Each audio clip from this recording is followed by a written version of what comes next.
Hola, muy buenas, queridos escuchantes, ¿cómo estáis todos? Suscriptores, miembros prioritarios del canal, miembros top del canal, muchísimas gracias a todos, un abrazo muy grande, feliz Navidad, feliz Año Nuevo.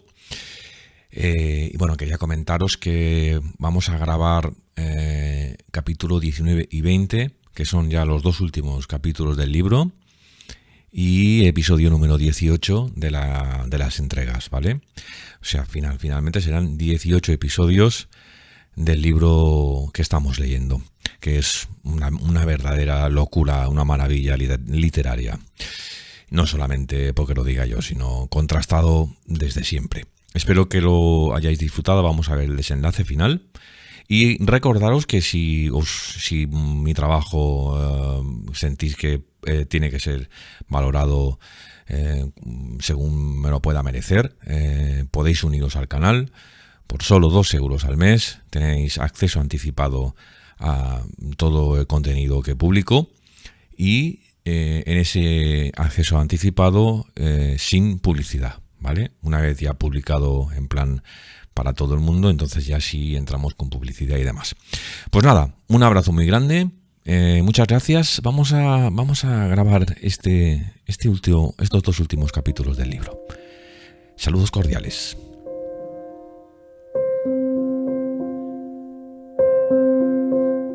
El retrato de Dorian Gray, un libro escrito por Oscar Wilde, narrado por un servidor, Miguel Ibars. Episodio número 18.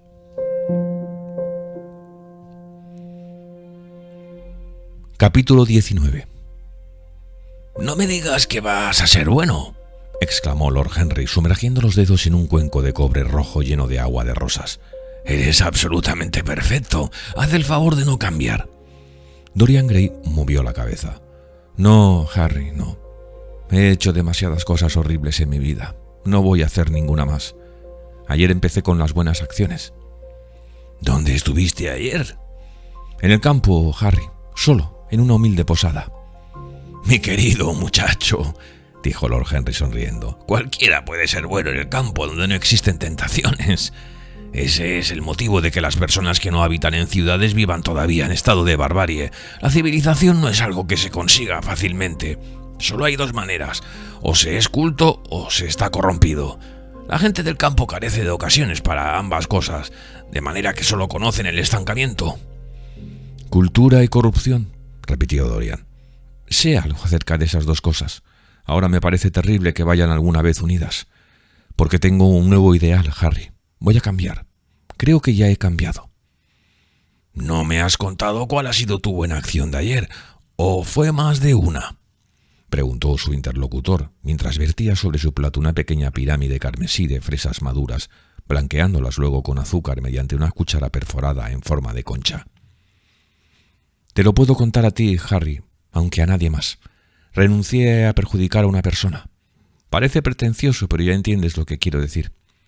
Era muy hermosa y extraordinariamente parecida a Sybil Vane. Creo que fue eso lo primero que me atrajo de ella. ¿Te acuerdas de Sybil, no es cierto? ¿Cuánto tiempo parece que ha pasado?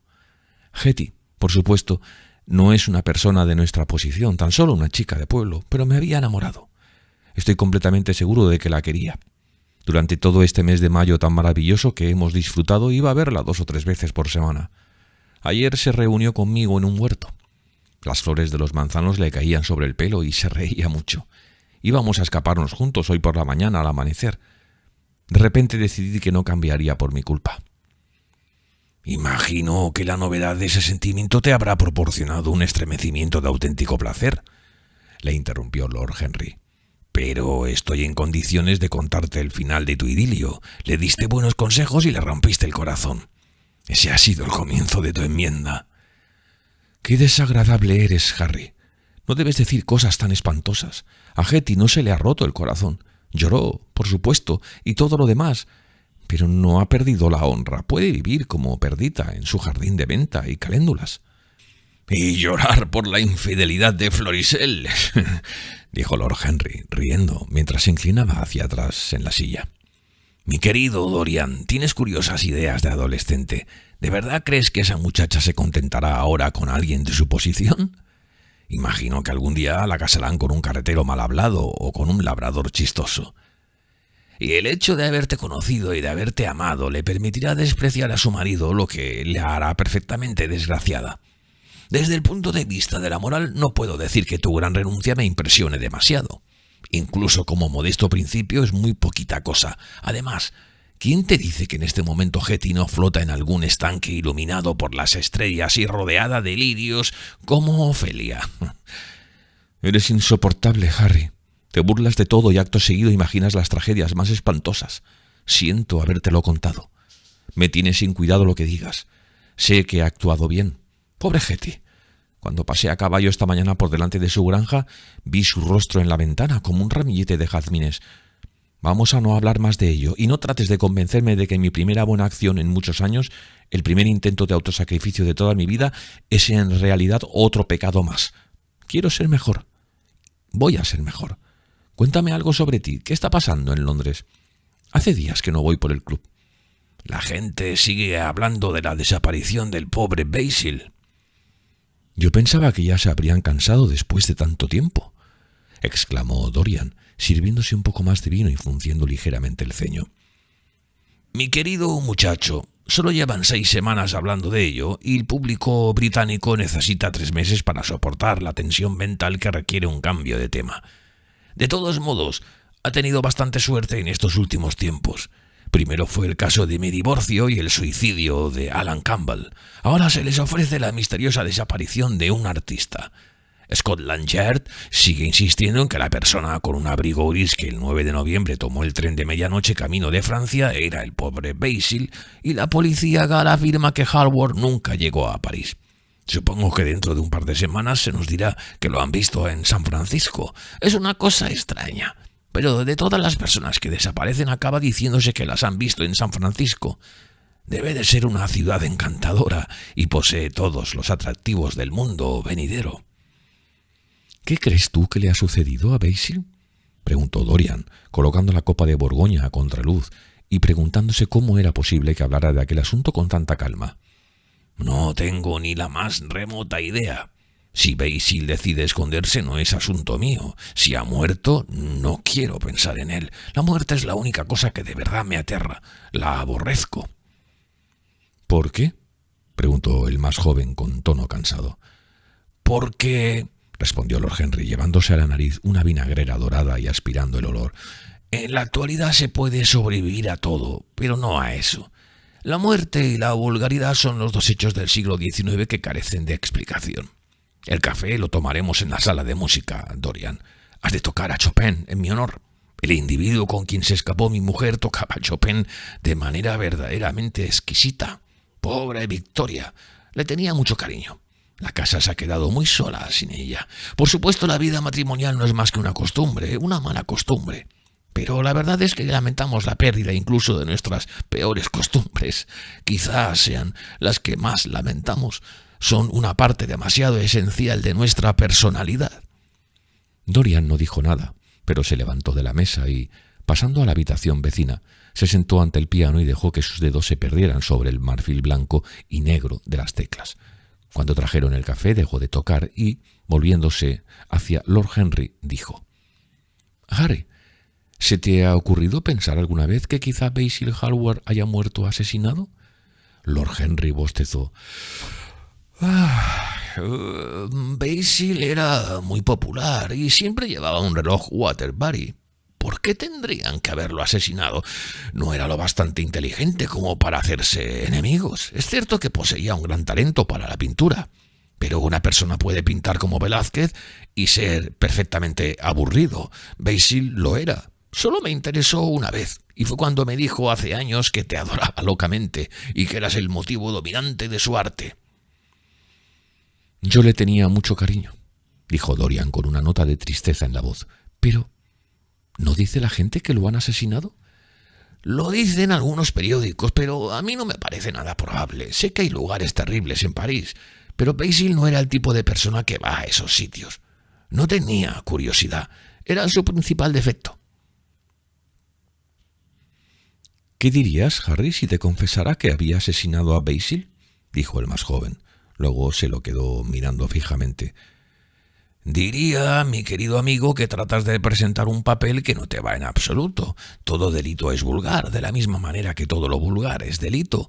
No está en tu naturaleza, Dorian, cometer un asesinato. Siento herir tu vanidad diciéndolo, pero te aseguro que es verdad.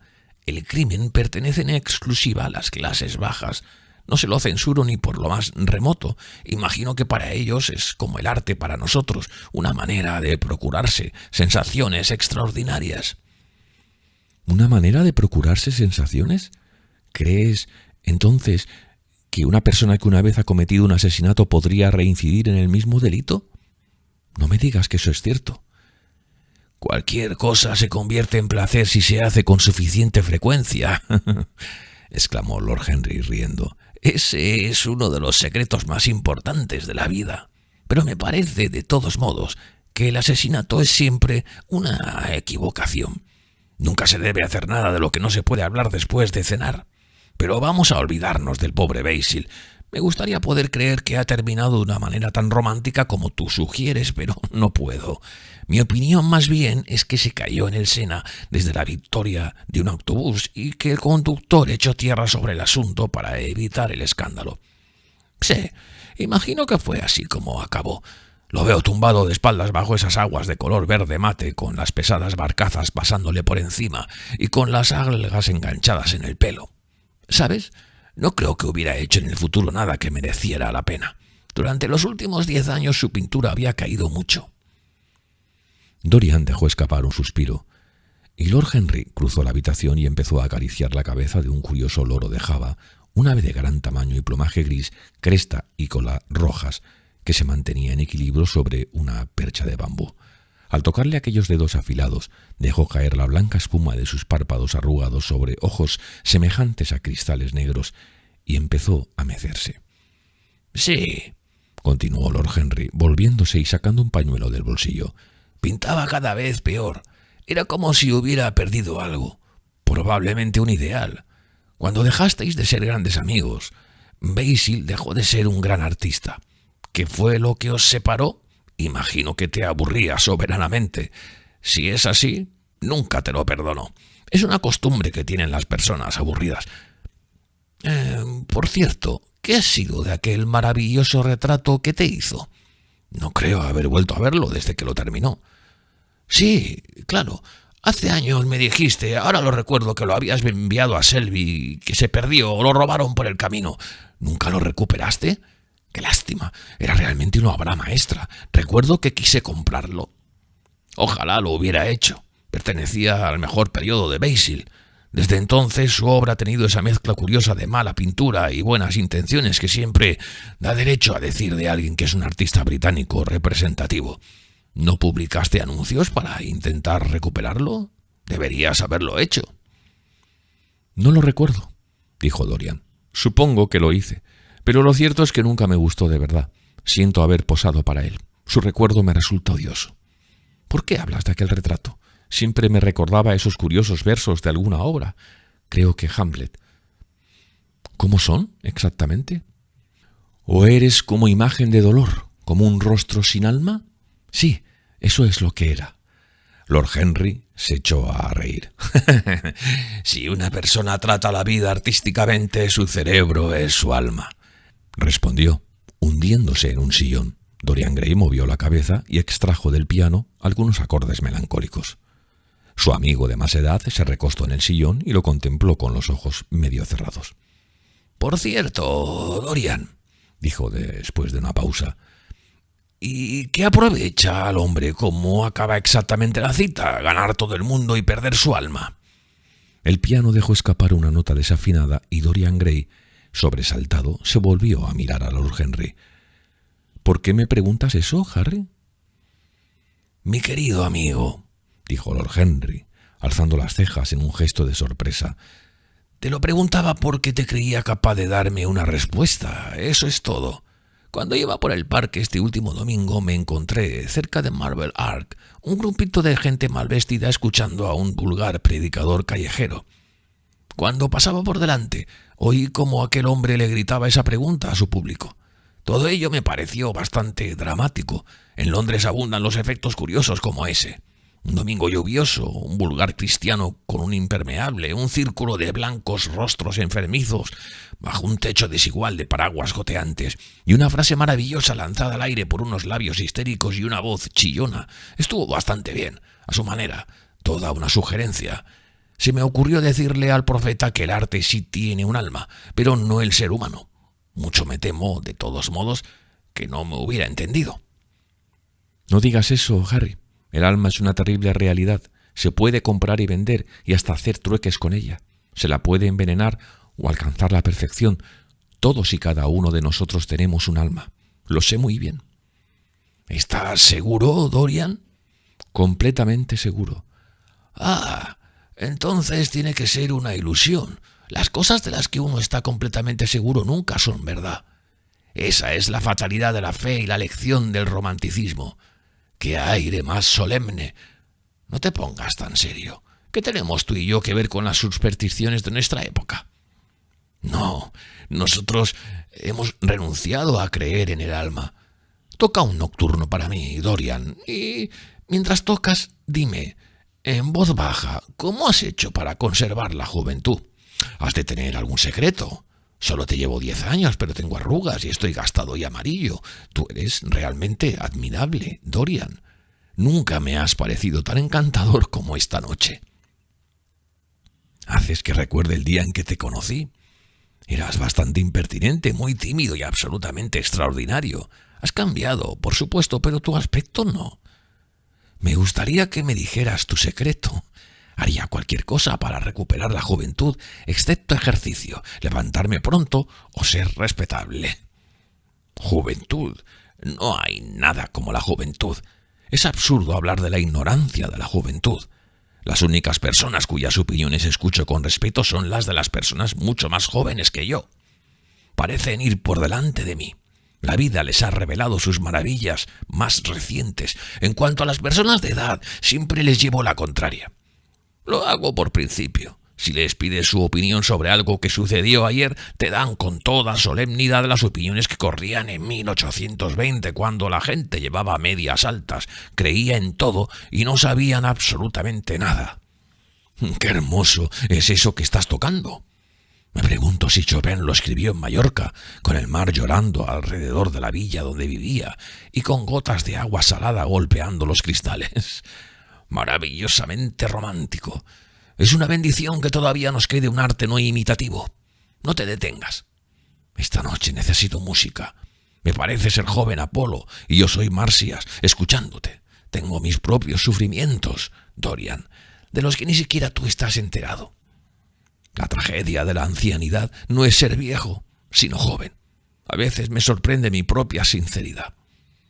Ah, Dorian, qué feliz eres, qué vida tan exquisita la tuya. Has bebido hasta saciarte de todos los placeres. Has saboreado las uvas más maduras.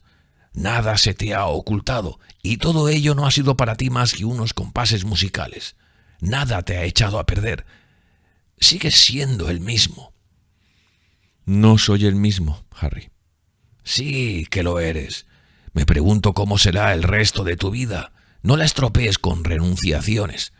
En el momento presente eres la perfección misma. No te hagas voluntariamente incompleto. No te falta nada. No muevas la cabeza. Sabes que es así. Además, Dorian, no te engañes.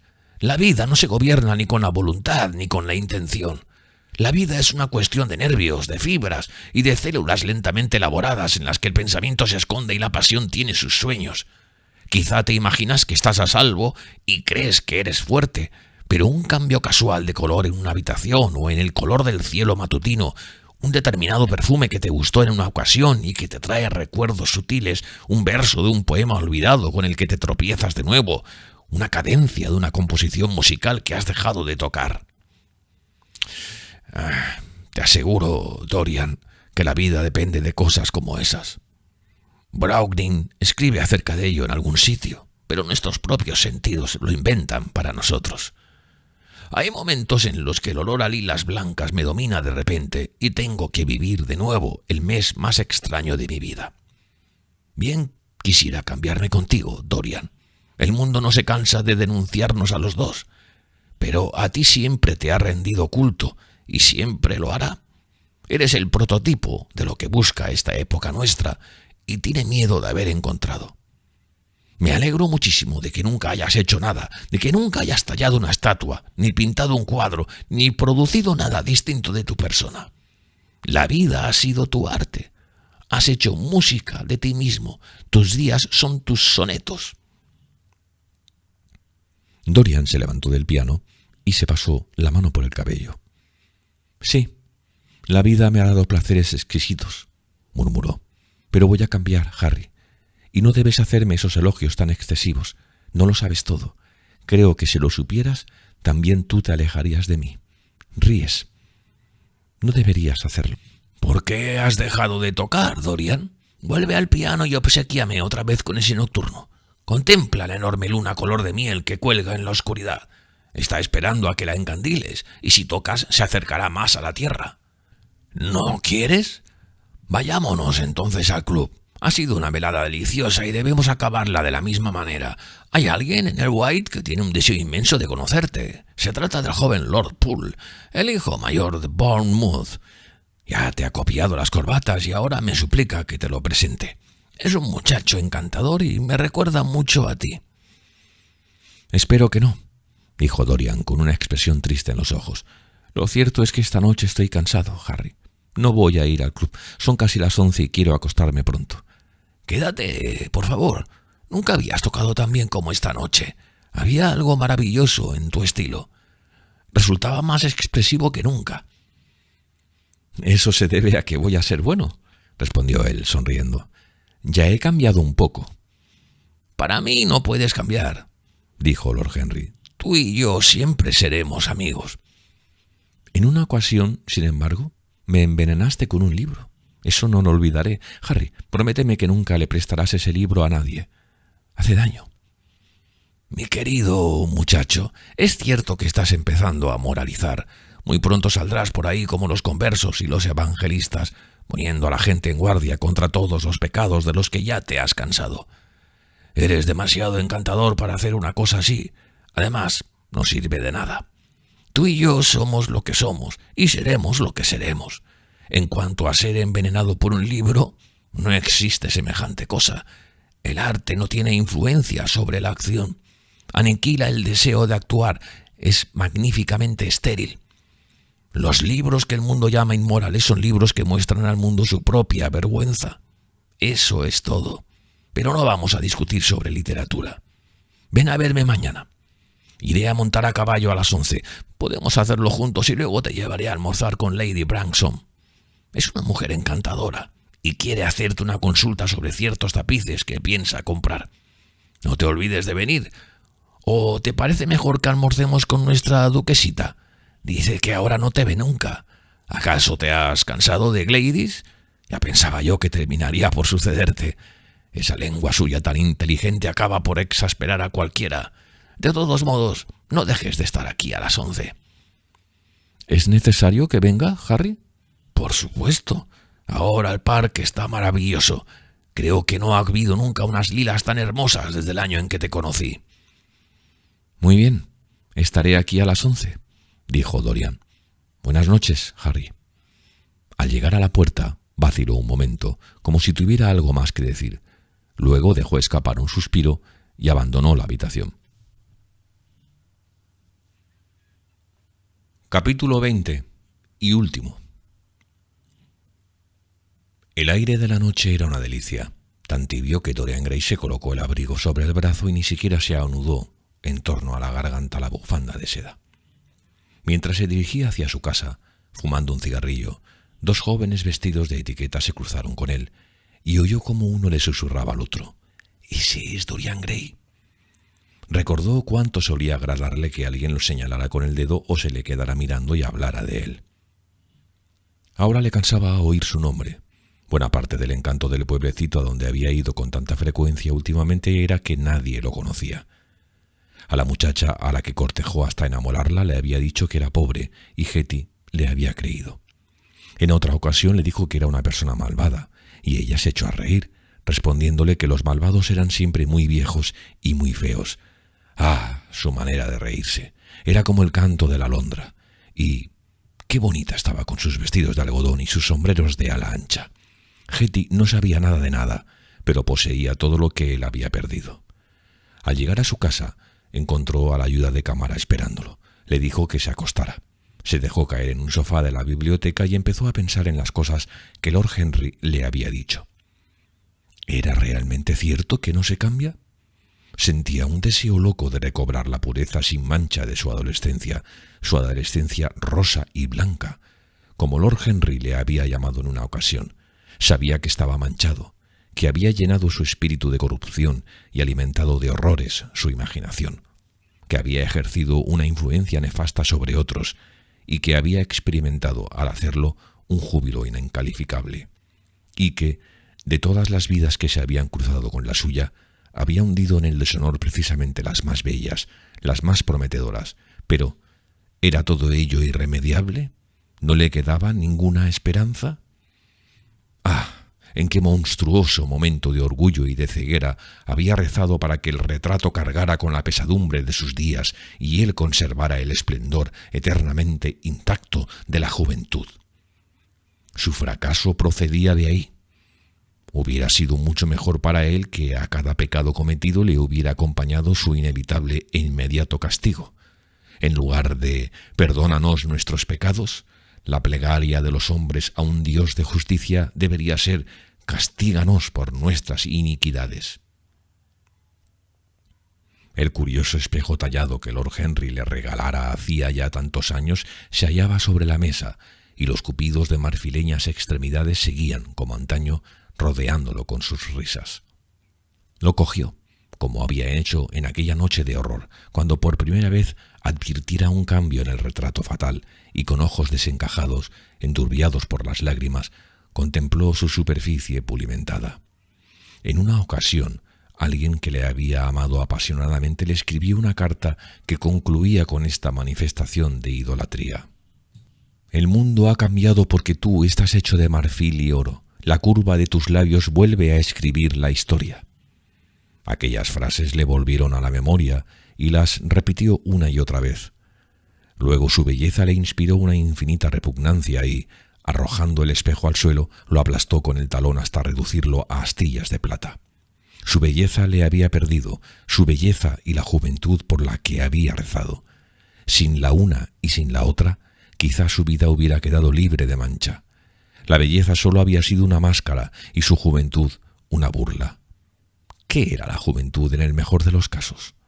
Una época de inexperiencia, de inmadurez, un tiempo de estados de ánimo pasajeros y de pensamientos morbosos. ¿Por qué se había empeñado en vestir su uniforme? La juventud lo había echado a perder. Era mejor no pensar en el pasado. Nada podía cambiarlo. Tenía que pensar en sí mismo, en su futuro.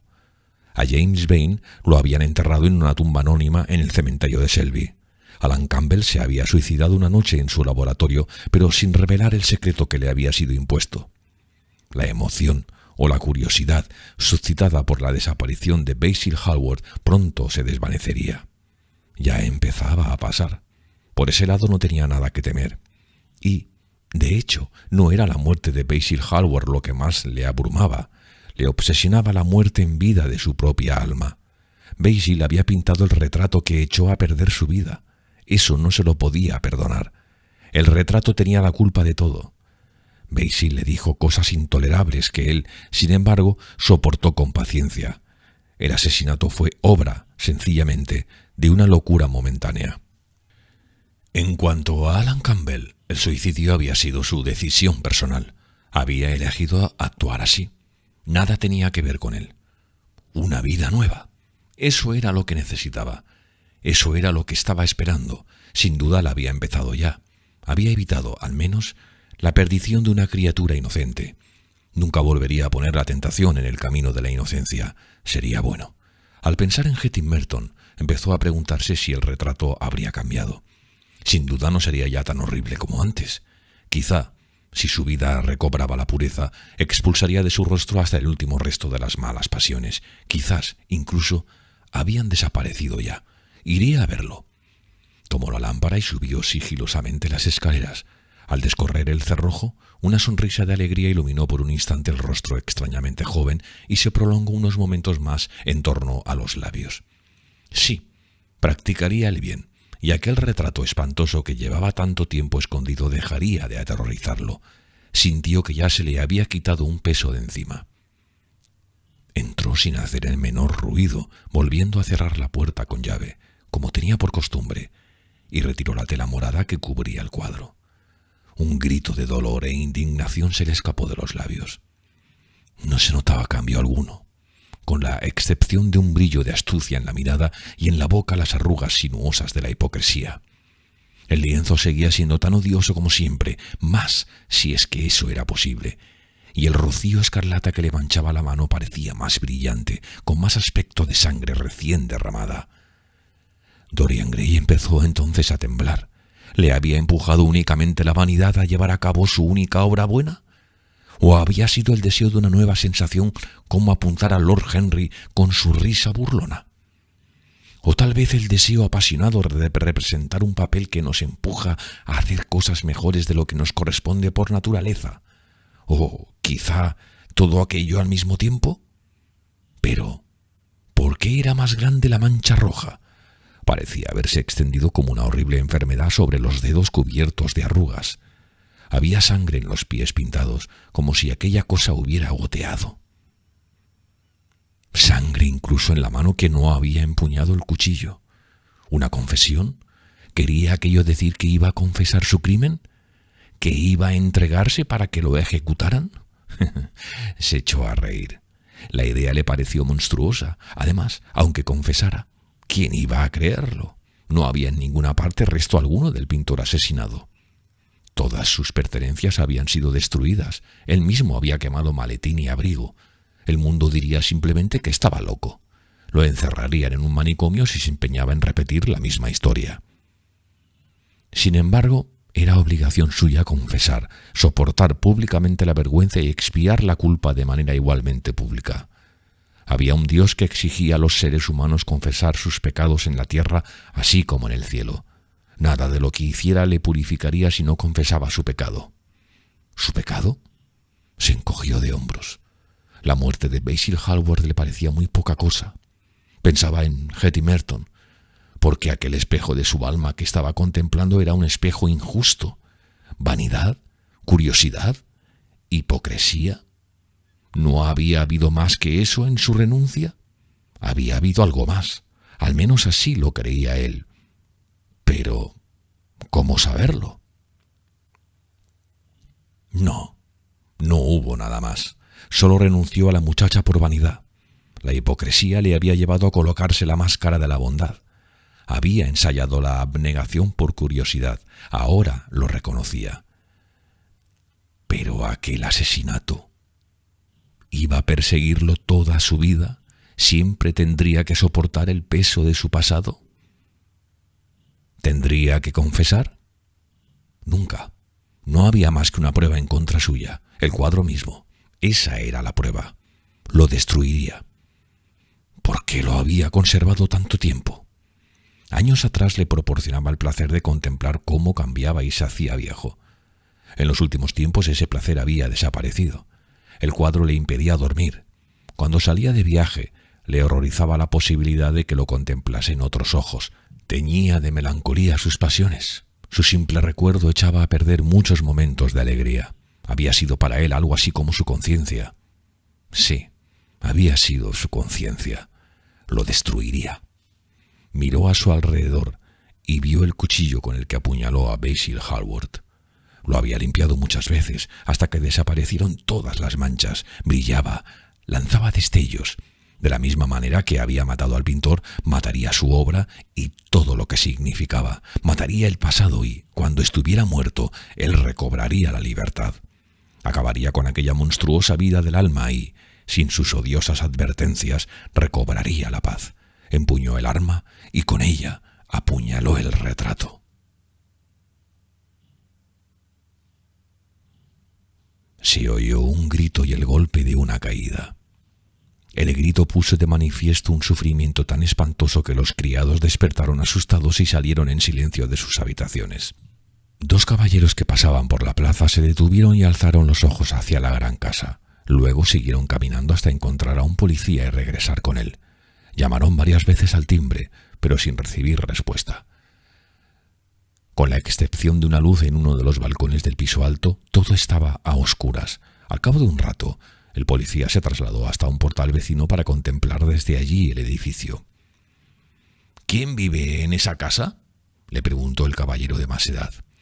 «El señor Dorian Gray», respondió el policía.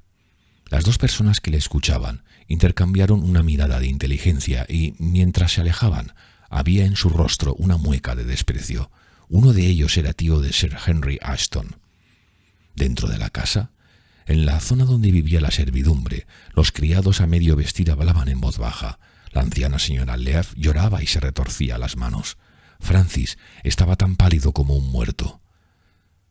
Transcurrido un cuarto de hora aproximadamente, el ayuda de cámara tomó consigo el cochero y a uno de los lacayos y subió en silencio a las escaleras. Los golpes en la puerta no obtuvieron contestación, y todo siguió en silencio cuando llamaron a su amo de viva voz. Finalmente, después de tratar en vano de forzar la puerta, salieron al tejado y descendieron hasta el balcón. Una vez allí entraron sin dificultad. Los pestillos eran muy antiguos. En el interior encontraron, colgado de la pared, un espléndido retrato de su señor tal como lo habían visto por última vez, en todo el esplendor de su juventud y su singular belleza. En el suelo, vestido de etiqueta y con un cuchillo clavado en el corazón, hallaron el cadáver de un hombre mayor, muy consumido, lleno de arrugas y con un rostro repugnante. Solo lo reconocieron cuando examinaron las sortijas que llevaba en los dedos.